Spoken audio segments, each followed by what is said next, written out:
Il est 23h30 à Tianjin quand la première déflagration se fait ressentir, suivie quelques secondes à peine par une deuxième, comparable à l'explosion de 21 tonnes de TNT.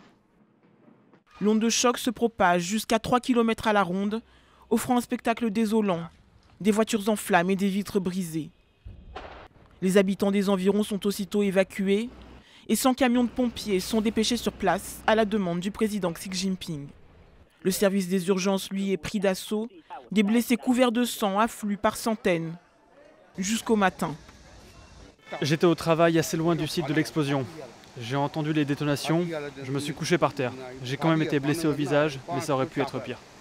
Au matin, les habitants font face à un paysage dévasté. Le ciel couvert d'une épaisse fumée, au sol de nombreux débris, stigmates d'une nuit de cauchemar. On dormait quand on a entendu l'explosion. On est sorti en courant juste pour découvrir que tout avait été ravagé par les ondes de choc.